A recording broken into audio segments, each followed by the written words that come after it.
first day. It was the summer of 1973, and at the age of 3, it was time for me to start kindergarten.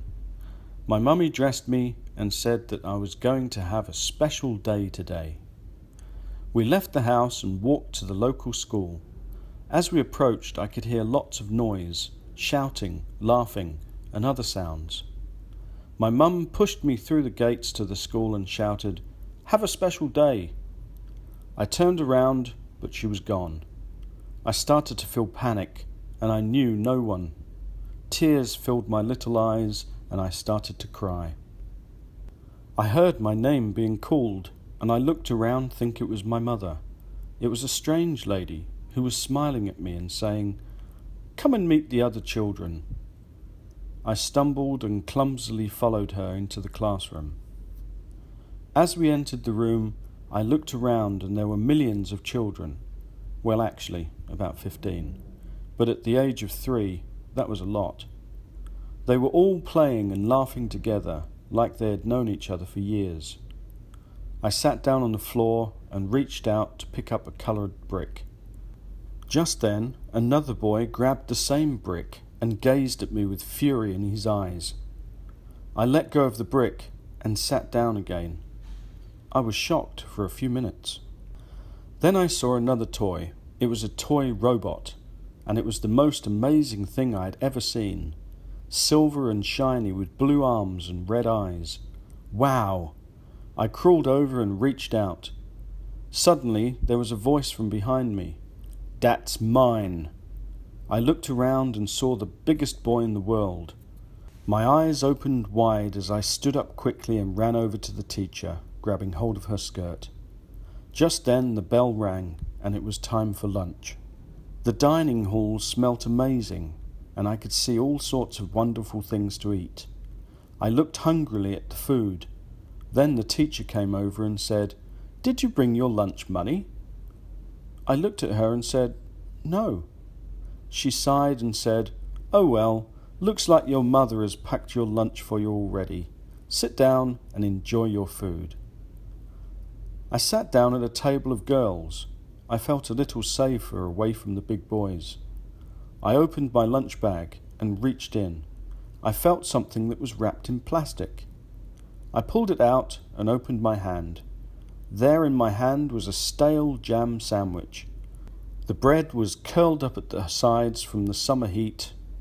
The jam had melted through the bread and it was almost gone. I reached into the bag again, and this time I felt something harder. I pulled it out, and in my hand I found 2 broken biscuits wrapped in a piece of newspaper.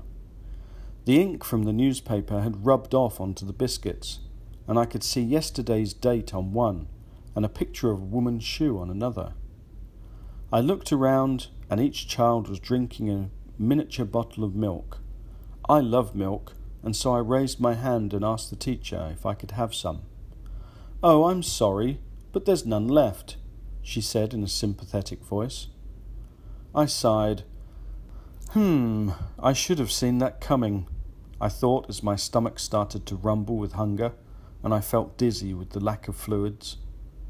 After lunch, the teacher sent the children out into the playground to play.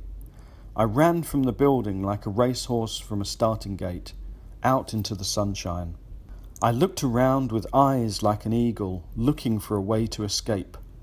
But then I saw a sand pit, and for a moment I was completely distracted.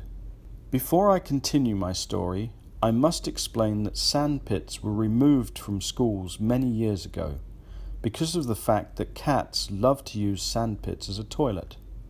But in my early years of schooling, they were still there. I ran over to the sandpit and jumped in head first. I closed my eyes and grabbed fistfuls of sand. I knelt up and started to make a sandcastle. Just then I sniffed. There was a horrible smell coming from the sand. I looked down, and to my horror, I was covered in more than sand. The teacher walked over and said, "Oh dear, let's get you cleaned up, shall we?"